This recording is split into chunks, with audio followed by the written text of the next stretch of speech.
I was at a funeral for my cousin in Sandy on Saturday, and we had left the church, went to the Larkin Sunset Gardens in Sandy for the graveside service. Pulled in, and about 12:55 maybe. I pulled in, my cousins were in front of me, my cousins were behind me, and I got out, was talking, just kind of, we were all just gonna, walk over, and I looked over and saw the family was gathering around the hearse, and, looked like they were getting ready to get the casket out. So I just walked over. I was no more than 50 yards from my car. At any given time, there was at least 3 or 4 different funerals going on in the sections surrounding the one that we were at. So there were easily 100, if not more, people within, 100 to 200 yards of us during this whole time. Went over, had the graveside. It was maybe 20, 25 minutes because I made the 911 call at 1:22. Got in my car, went to start my car, and it wouldn't start. It said key not detected. And I looked over to my seat because my key should have been sitting right there in my bag, and my whole bag was gone. I'm a JetBlue flight attendant. I'm based out of JFK, but I live in American Fork. And I was going to the airport. I had to catch a flight at 3:55 to go back to work. And so my bag that I carry, it has everything in it. My wallet, which has my driver's license, my concealed weapons permit, my 2 debit cards, 2 credit cards, a Venmo card, my HSA card, and then it has my JetBlue ID. So it's a crew ID. It's, it's highly sensitive security information. And then my JetBlue issued iPad, my AirPods, a makeup bag that's, good couple $100. I mean, everything that I need to travel for, to travel is in that bag. It's not my suitcase. It's just like my handbag that I keep everything in. Called 911, reported it. And while I was on the phone with 911, I started getting texts from Target that my, fraud charges were being made on my debit card. My husband got them at the same time. I mean, from whatever time I pulled in to when they were already making charges at Target was less than 10 minutes. So Target knew to text you, or was it your bank? Sorry, just a second. Say that one more time. You said text came from Target, or was it your bank? No, the text was my bank. It was my bank, Security Service Federal Credit Union, and then my husband's. So I have an account, just my own at Security Service, and then my husband has a business account that I'm just on. So we got texts from both, and then the fraud department started calling. So as soon as I got off the phone with 911 dispatch, which was not very long. I was extremely upset, frantic. I handed my phone over to my cousins that were standing with me, and I logged them into my, my 2 credit card apps. They locked down my credit cards. But once they so they made charges at Target on both of our cards, went to Walgreens, made charges on both my husband's and my debit, cards. Then they went over to Southtown Mall, tried to attempt charges at Foot Locker, which were declined on my credit card. So everything was reported, made police reports with Sandy and Salt Lake City. And my iPad was not turned on. So I tried, locate my iPad. It was offline for about 2 or 3 hours, and then it came back online at about 6:30 Saturday night. And it's been pinging at the same address since late Saturday night. Yesterday, so nothing really happened on Sunday other than just talking to different, Salt Lake City and Sandy police officers, giving them information, sending everything over. I had to make an itemized list of every single thing that was in that bag. I did find out late Saturday night that they tried to use my Venmo card, which was declined. And then they did successfully use my HSA card at the Walgreens pharmacy. So they used my health savings account. So again, I got everything shut down, fraud, all those things. And then yesterday, my husband and I both received calls from UCCU, so Utah Community Credit Union. They took and again, we'd already reported fraud. So the cards were reported as stolen, fraudulent charges. We'd already talked to their fraud departments. but they went through the drive-through at 2 separate UCCU branches yesterday, one in Lehigh, and this was 2 women, sorry. All the information that we received on Saturday, as far as the charges at Target, Walgreens, Foot Locker, the information we were given was that it was 2 women, and 2 women came through the drive-through yesterday at these 2 separate locations, Highland and then, or excuse me, Lehigh, then Highland, and were able to cash 2 separate checks in excess of over $5,400.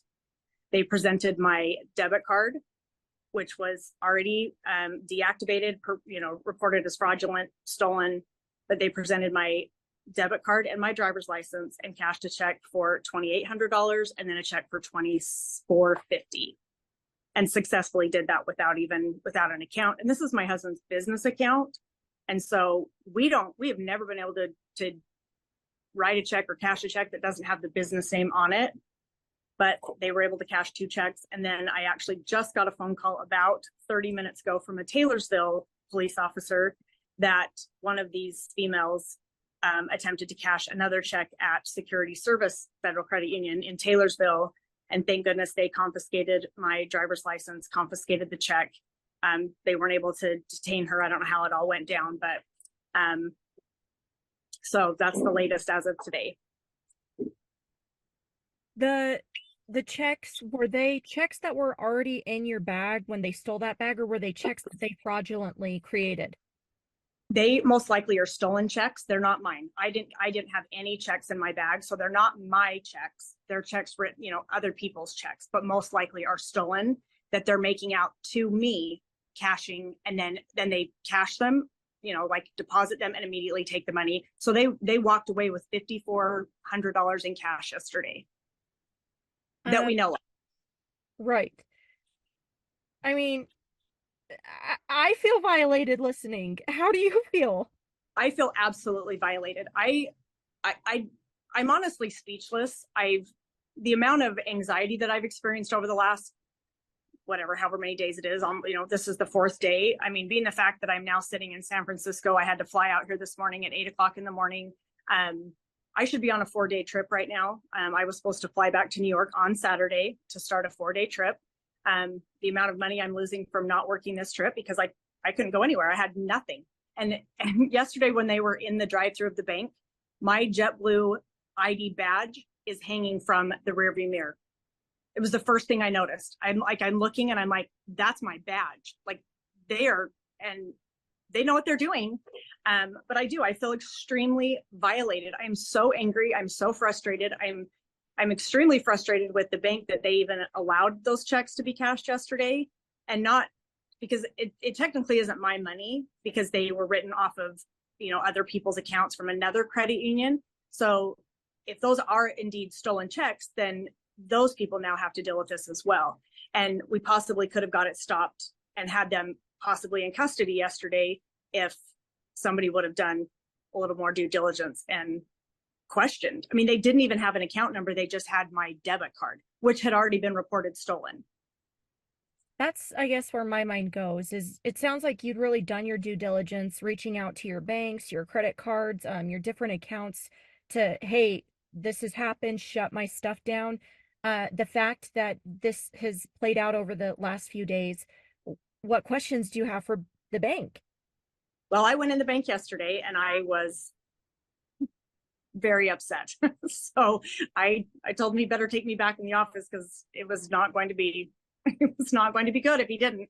And I said, how do you guys even allow this to happen? I was in a branch of UCCU yesterday morning at 10 a.m. to get a new debit card. So the girl was on my account in the computer, talking about all of this. That previous debit card that I've had, was already reported as stolen, fraudulent charges. So we discussed it. Never would I think that they would allow somebody to come through knowing that it was my card in my name, and it was not. So my husband has 2 accounts at this credit union. One's a personal account, one's a business account. I just happen to be on the business account, and they presented my debit card, which states his business name, and it wasn't that it was like, okay, you did it once. They did it at 2 separate branches and got away with it. So I said, I highly suggest that you guys review your protocols or whatever it is that you guys do, because how did you even let this happen? It shouldn't, I mean, it shouldn't even have happened. I'm here in San Francisco getting a same-day passport, and I was literally interrogated by the lady behind the glass. I mean, I felt interrogated. I felt violated again, because I'm like, I'm telling the truth. And, you know, I spent 20 minutes trying to explain myself. And I even have a temporary driver's license. I have an expired driver's license, an expired passport, my birth certificate, my security card. And she questioned me for 20 minutes before being convinced that I am who I say I am. And I reported everything stolen. I even have the police report in my bag. You know, I have everything to prove what I'm saying. And she just was able to cash checks in minutes. You probably wish they'd done that same questioning at the bank. Yes, I do. In fact, it was quite funny. I was relaying this story to my cousin and was super upset. I'm like, this lady was awful to me. She, you know, she kind of was really condescending, but she was doing her job. And my cousin pointed that out. She's like, well, you know, she's doing her job. She's preventing, because she probably deals with this every day. And probably more often than not, it is people trying to get a fake passport or be fraudulent. So gave me a nice perspective of that. Okay, I have to be like, sweet, she is doing her job. She's protecting me, you know, and I wish somebody would have done that yesterday. So what did the bank say in response to you saying, how on earth? Well, hang on one sec. Sorry, I'm getting something come through that's messing with my connection. Hopefully you can still hear me. Yeah, I can still hear you and see you. What was the bank's response when you said, how does this happen? How do you allow this to happen? They honestly, so we actually I went into the Highland, Utah branch and spoke to their manager, because that's where one of the checks was cashed. And when I spoke to him, he honestly had nothing for me. He said, you know, I'm sorry, yes, it never should have. I mean, he just straight up said, this should never have happened. And I said, well, then you need to, I'll fire the person, because I'm so angry. I mean, and maybe that's not the course of action that needs to be, but I said, you guys need to review your procedures, because you guys can't allow this to happen. Not to me, not to anybody else.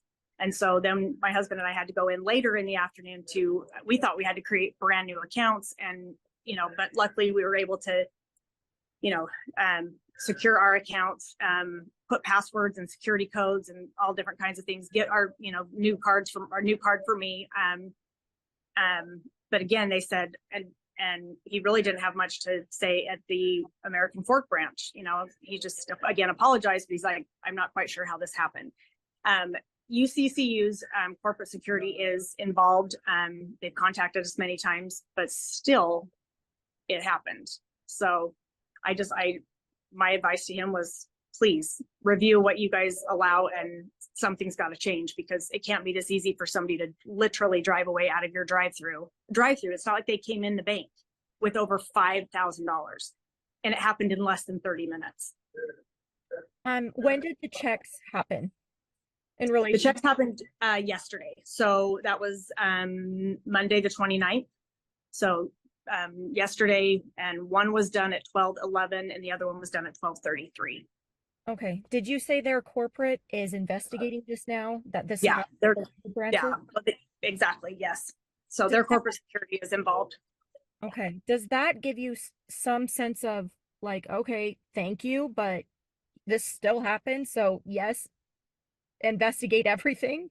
Yes, and my husband and I both agree. We want some answers from UCCU.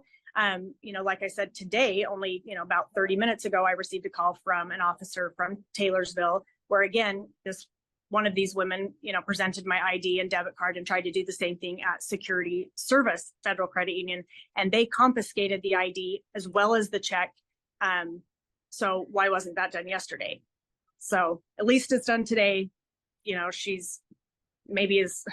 and there's 5 different police departments that now have these women, you know, their information, and hopefully, you know, an arrest will be coming soon. I'm hoping, because I'm not quite sure with all the security footage, which I know they've collected from Foot Locker, Target, Walgreens, UCCU at 2 locations yesterday, and now Security Service Federal Credit Union today.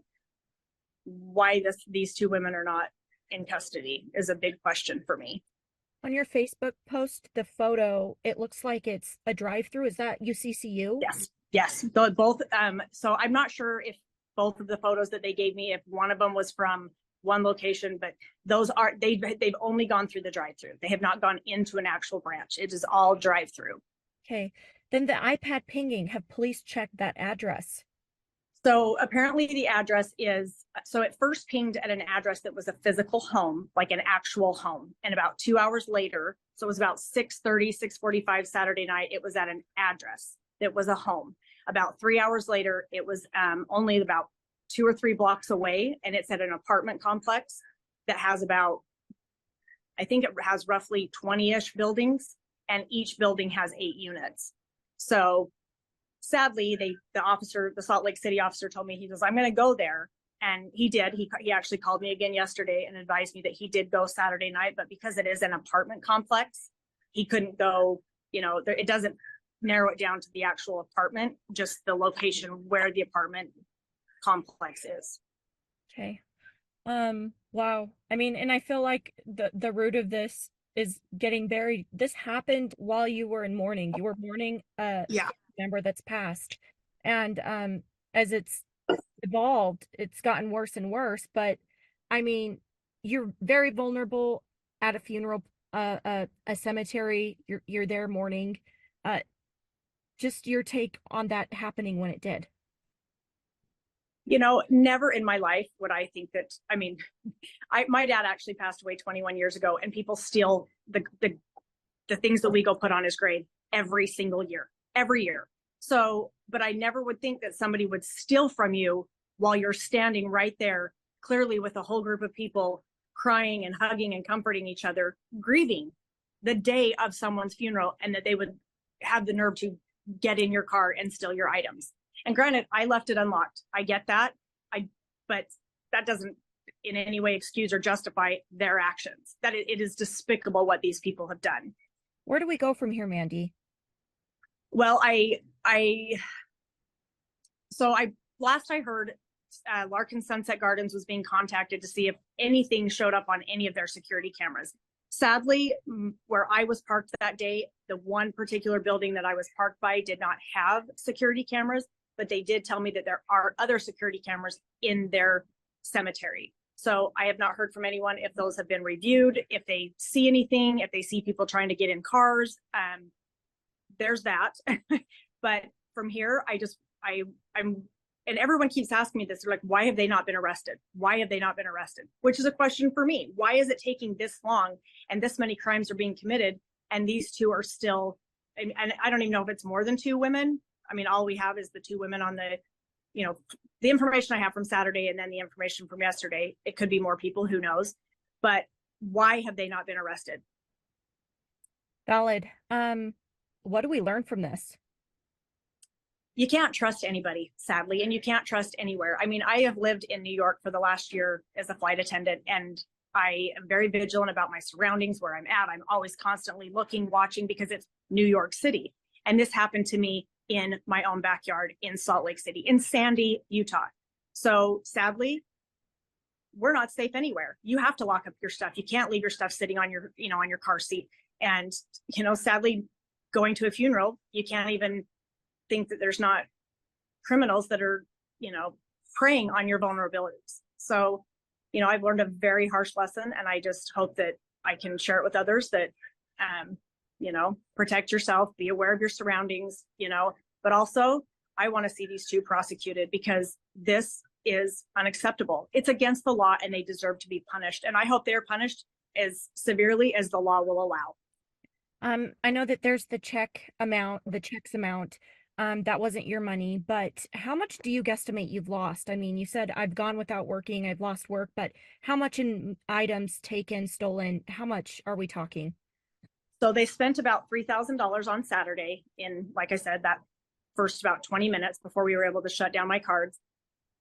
Going through my bag and having to provide an itemized list, what is in there and what it's costing me to replace it is in excess of $2,500. I mean, getting a same-day passport today was $235 alone. Besides, I had to fly out here, take an Uber. But the amount of work that I've lost for 4 days it's extensive. It's substantial. And is this passport because your ID is stolen? It's just because in order to travel as a flight attendant, I have to have a passport. They will allow me to travel domestically, but I have a trip in 2 days to Vancouver, Canada, which I would have to call out for, which then puts me in a position of like I just called out. I didn't, which essentially, it's not like I'm in trouble, but I get points. Points lead to, probation, so it's my job. They have jeopardized my job. And so in order for me to be able to work as quickly as possible, I needed to have a passport in my hands now. I couldn't wait any longer. Right. Your message to these thieves, these women. How dare you? Honestly, how dare you? And I don't even know how you can look at yourself. And my husband asked me the question today. He said, how do they sit in that car together and look at each other knowing what they're doing? I hope they're punished. And I hope it was worth it, because I am going to make sure that you spend time behind bars for what you've done, and you can't ever do it to somebody else. And I hope anybody else out there that thinks, oh, this is a good idea, you'll get caught. Okay. Wow. Okay. Yeah, I know I rushed you through all that. I know limited time, so thank you. Anything I didn't ask or prompt you want to add, Mandy? I don't think so. I think you covered it. I think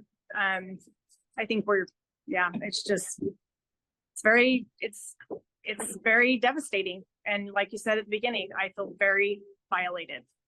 One last push for what you'd like to see the bank do following your experience. I do believe there has to be some repercussions for the tellers that allow it to happen. Whether they lose their job or not, that's not, but there needs to be something. Whether they need to do more extensive training, they need to go back and look at their security protocols. They need to make a change, because they did allow it to happen. And like I said, it wasn't once, it was twice within less than 30 minutes. So clearly you have a problem and you need to do something to fix it. So however they do that so that this doesn't happen to anybody else, that would be my wish.